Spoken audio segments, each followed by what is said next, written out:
Assalamualaikum warahmatullahi wabarakatuh. Selamat sore, salam sejahtera buat kita semuanya. Jumpa lagi dengan Podcast 9, sebuah podcast yang digagas oleh 9 alumni Fakultas Hukum Universitas Indonesia yang mengangkat, mengupas, dan mendiskusikan berbagai hal menyangkut hukum dan demokrasi, serta hal-hal yang aktual di masyarakat secara bertanggung jawab dengan narasumber yang berkompeten, terbuka, dan tidak memihak. Seperti yang senantiasa kami sampaikan, tegakkan hukum dan berikan keadilan. Saya Martius Sarjana Hukum Magister Kenotariatan, alumni Fakultas Hukum Universitas Indonesia sebagai host, dan telah hadir di studio Podcast 9 saat ini Bapak Kiai Haji Profesor J.I. Muslimin, MA PhD. Selamat sore Pak Selamat sore. Prof. Ya. Baik. Sebagai narasumber kita pada sore hari ini. Pada kesempatan di bulan Ramadan ini akan kita angkat dan akan kita bahas secara bersama dengan Pak Prof, Pak Kiai, ya, yaitu tentang bisakah Ramadan itu mengentaskan kemiskinan. Di mana untuk hal tersebut kita akan berdiskusi dengan Pak Kiai. Ramadan itu kan bulan suci, Pak. Ramadan itu kan bulan puasa. Ya. Bisa nggak sih bahwa Ramadan itu bisa mengentaskan kemiskinan? Atau pernyataan bahwa Ramadan dapat mengentaskan kemiskinan, tapi merupakan juga kesimpulan berbasis realistis sosial. Atau sekedar narasi moral yang terus terulang gitu, tanpa pernah diuji secara struktural. Gitu. Baik. Nah, pertama, tadi sudah kalimat pertanyaannya luar biasa. Kata kunci tentang narasi yang terus diulang. Nah, narasi yang terus diulang itu kecenderungannya ada istilah tautologi. Tautologi itu pengulangan tanpa pemberian makna yang mendalam. Nah, kita jangan menjadikan Ramadan seperti tautologi atau seperti narasi yang berulang itu. Maka harus kita tangkap message-nya supaya kita bisa merubah ya situasi, kita bisa merubah sistem yang melingkupi kita yang memang tidak sesuai dengan harkat dan martabat kemanusiaan, tak terkecuali juga kalau ada kemiskinan yang membelenggu. Nah, jadi pertanyaan terkait dengan apakah Ramadan itu bisa untuk memotivasi kita, menginspirasi kita, menghilangkan dan memberantas kemiskinan, sangat tergantung bagaimana kita memaknai pesan Ramadan dan menangkapnya. Baik. Jika demikian, Pak Kiai, terus seperti kan banyak tuh nanti dalam Ramadan ada sedekah, kemudian ada juga zakat, begitu ya.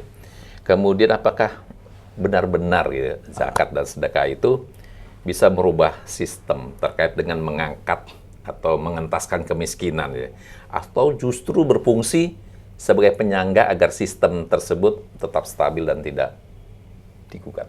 Nah, jadi intinya jangan sampai pemberian itu bersifat belas kasihan, apalagi ini dramatisasi pesan tentang kedermawanan.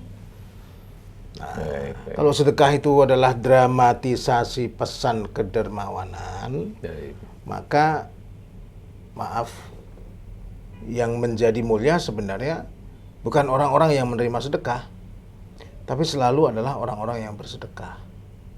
Loh, apa nggak boleh orang bersedekah jadi mulia? Boleh. Tapi kalau terus-menerus menjadi langgeng, yang memberikan sedekah selamanya akan memberikan sedekah, yang menerima sedekah selamanya akan menerima sedekah, ini kan berarti ada problem. Karena soal menerima dan memberi itu juga disindir oleh hadis Nabi mengatakan bahwa al-yadul ulya khairum minal yadis sufla.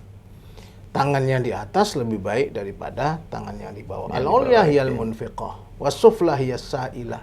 Yang di atas itu siapa? Yang memberikan infak. Yang memberikan infak punya kemuliaan. Nah, bahasa hadisnya malah was-sufla hiyas sa'ilah. Yang di bawah itu yang meminta.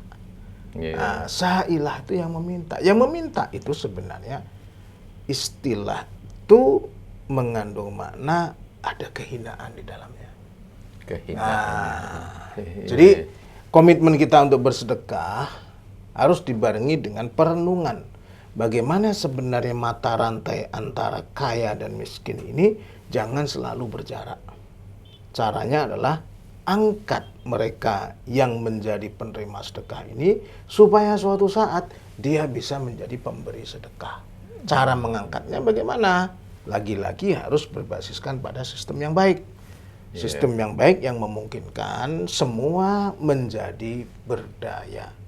Bukan sistem yang mengeksploitasi.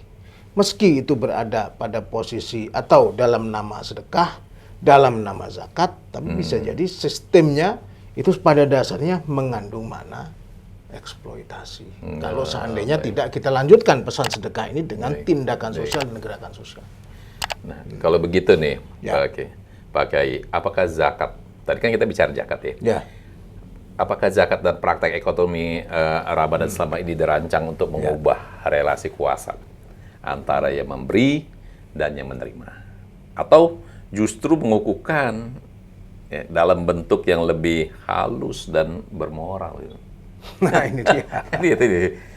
Pengokohan dan pengukuhan relasi moral dalam bentuk atau relasi kuasa dalam bentuk yang lebih halus, itu masalah kita. Ya, itu masalah kita. Jadi sebenarnya tentu zakat, infak, sedekah, apalagi di bulan Ramadan, bahwa itu mengandung kemuliaan itu bahasa lainnya la syakka wa la raiba, no doubt lah itu. Nggak ada keraguan tentang itu. Tapi kan kita ingin supaya ada aktualisasi nilai bulan Ramadan. Aktualisasi nilai bulan Ramadan itu bagaimana menjadikan nilai-nilai Ramadan itu memberdayakannya dan mengintegrasikannya pada tindakan sosial dan moral kita. Nah, kan itu sebenarnya yang menjadi pokok masalah juga, ya. Jadi Ramadannya berulang, narasinya berulang, tapi kita berhenti pada memori dan nostalgia. Nah, tidak kemudian menghasilkan satu cara perubahan yang lebih positif, ya, ke arah tadi yang pengentasan kemiskinan, gitu yang lebih hakiki tadi, ya. Jadi sehingga cara itu harus difikirkan, gimana cara itu supaya bisa terwujud ke sana. Nah, harus disosialisasikan, harus diberikan pengertian. Mungkin bahasa lebih dalamnya, fikihnya bisa dirubah nggak? Supaya fikih menuju pada perubahan sosial dan sistem berbasiskan zakat, wakaf, dan infak. Dan sebenarnya sudah ada contoh-contoh yang baik-baik dari Badan Amil Zakat Nasional kita, dari badan-badan amil zakat selain ya yang dikelola oleh semi pemerintah, ya, tapi oleh murni swasta. Itu sudah ada contoh-contoh keberhasilan bagaimana memanfaatkan dana infak, zakat, wakaf yang kemudian bisa menjadi dana yang bergilir dan bergulir untuk pemberdayaan masyarakat. Gitu. Nah, tadi kita berbicara tentang kemiskinan. Ketika kita berbicara tentang kemiskinan, Pak Kiai, di bulan Ramadan tentunya saja, gitu ya. Apakah yang sedang kita rasakan adalah empati yang jujur, ya? Atau rasa aman karena menyadari bahwa kita tidak berada di posisi itu, gitu? Artinya kita mudah berbicara karena kita nggak berada di posisi mereka, gitu. Bagaimana itu, Pak Kiai? Cara kita memaknai dan melihat kemiskinan dengan menjadi tontonan, itu problematik untuk orang yang berpuasa. Kemiskinan itu bukan tontonan, kemiskinan itu adalah nasib yang sangat tidak baik, kondisi yang sangat memprihatinkan.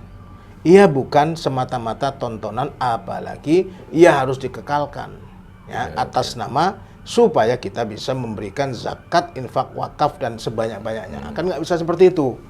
Nah, karena maksud zakat, wakaf, infak, sedekah pun juga bukan itu, gitu ya. Nah, makanya harus ada kesediaan kita untuk melakukan penguatan pemaknaan ini dengan cara yang mungkin relatif berbeda dengan cara-cara yang lama.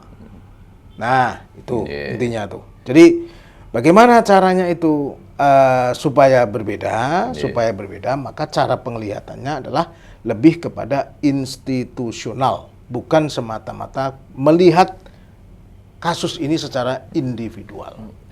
Nah, kalau institusional berarti itu perangkat-perangkat kelembagaan yang harus ditegakkan supaya memberantas kemiskinan. Tapi kalau individual itu berarti soal urusan belas kasihan. Gitu. Nah, kan itu. Beda maknanya ya, Bang. Itu beda maknanya. Nah, kalau yang institusional tadi memang tidak mudah, ya. Karena ini perlu contoh, perlu training, perlu sosialisasi makna, ya. Perlu hal-hal yang baik infrastrukturnya maupun suprastrukturnya, sehingga nanti bisa berjalan secara kontinu. Gitu. Tadi kan berbicara tentang individual nih, Pak Kiai, bantuan individual. Mengapa kita lebih nyaman gitu ya memberi bantuan sesaat daripada terlihat dalam upaya jangka panjang yang mungkin mengganggu kenyamanan hidup kita sendiri. Jadi sesaatnya itu lebih dominan daripada kita memberikan suatu bantuan tapi untuk jangka panjang. Tadi kan pengentasan kemiskinan yang tadi tangan di bawah menjadi tangan di atas. Itu kan jangka panjang sebenarnya, Pak Kiai. Bagaimana Pak Kiai bisa memaknai ini? Ya. Hal yang harus diketahui adalah, ya, kalau ada istilah berkaitan dengan zakat, ada istilah berkaitan dengan wakaf, infak, sedekah, harus selalu, ya, menjadi ruh dari ini semuanya adalah pemberdayaan, bukan pemberian, gitu ya.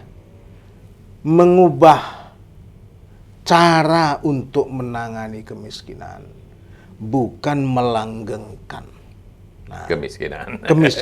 Nah, ini sesuatu yang harus kita jadikan starting point kita nih. Betul. Nah, zakat, wakaf, infak, sedekah apakah baik untuk dilakukan seseorang? Pasti ini orang mulia yang melakukan ini. Itu sudah nggak ada perdebatan tentang itu. Karena ini sisi-sisi kemanusiaan yang mereka mendonasikan apa yang mereka punya untuk penguatan kemanusiaan tersebut. Tetapi kan manajerial praktisnya di lapangan harus dibicarakan dengan ilmu pengetahuan yang berkaitan dengan pemberdayaan kemasyarakatan.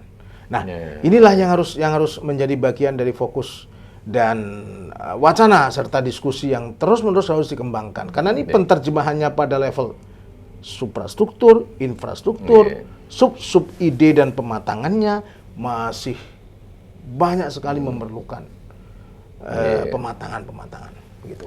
Terakhir ya Pak Kiai nih, saya mau tanya, apakah lembaga zakat dan filantropi Ramadan saat ini benar-benar dirancang untuk mengurangi kemiskinan atau hanya mengelola kemiskinan agar tetap terkendali? Saya kira alhamdulillah ya. Sebagian mereka memang secara real berkontribusi untuk pemberdayaan dan memberantas kemiskinan. Ya. Tidak berpotensi atau tidak berpretensi untuk melanggengkan. Nah, saya punya positive thinking itu, Tapi dalam beberapa kasus kadang-kadang ya mereka melakukan malpraktek berdasarkan atau bertopengkan misalnya, tepatnya bertopengkan lembaga-lembaga amil zakat. Ini seperti orang yang melakukan korupsi pada masa darurat kebencanaan. Mereka yang mengambil uang-uang dari zakat, infak, sedekah secara tidak sah, itu menurut saya seperti orang korupsi dalam darurat kebencanaan. Alangkah tidak etisnya dan tidak manusiawinya apa yang mereka perbuat. Oke. Baiklah Pak Kiai, karena waktu sudah menjelang berbuka, kita akhiri terlebih dahulu. Baik.